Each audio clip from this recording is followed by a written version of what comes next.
Hello, I'm Wes. And I'm Nick, and today we'll be covering the most pressing news of the past week. Such as, how much marijuana is too much for sheep? Travis Kelce has 2 Super Bowl rings, and now Taylor Swift. And Chris Brown is in the news again, but over Popeye's chicken? All that and more on the Sizzle Reel. A medical marijuana farm in Greece was raided this past weekend, destroying 600 pounds of the farmer's plants. The farm wasn't raided by authorities, but instead a herd of hungry sheep. For the farmer, this was a case of bad luck gone worse. Jonas claimed that his crops had already been damaged from excessive heat and flooding. The sheep only served to finish off the remaining plants after managing their way into the greenhouse. All the sheep fully recovered, likely with the help of plenty of snacks and adult cartoons. Chris Brown finds himself in another controversy. The R&B superstar was recently sued for $2 million by Popeye's Chicken.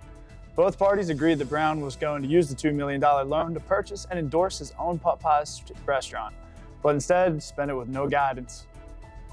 The WGA strike is finally over after 148 days of protests. Writers finally secured the bag, compromising on a new contract. Reaching a tentative agreement with entertainment companies, TV writers will now be compensated for their work placed on streaming services. On top of that, background actors are now irreplaceable by artificial intelligence. With the strike over, production on the world's favorite shows like Stranger Things are set to continue. Rick and Morty Season 7 is set to release on October 15th. The season will mark the first one without co-creator Justin Roiland. The producers replaced the iconic voices of both Rick and Morty, leading to outrage among the fan base. But after the trailer for Season 7 dropped, fans are struggling to find a difference.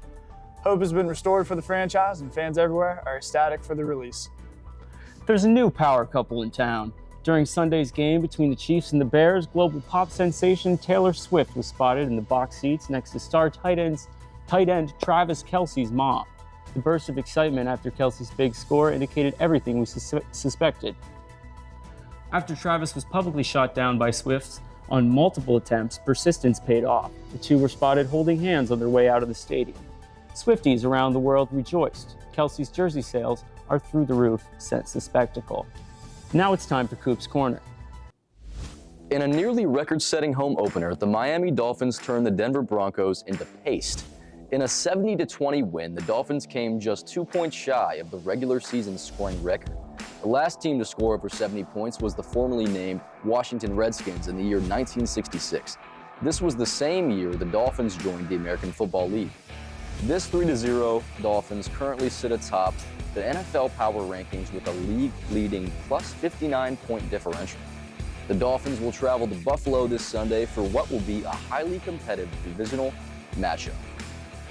Looking ahead to this Sunday in the NFL, 4 winless teams will be going head-to-head in the 1 o'clock slot in what is to be dubbed the Terry Bowl. The Broncos will play the Bears in Chicago, and the Vikings will play the Panthers in Charlotte.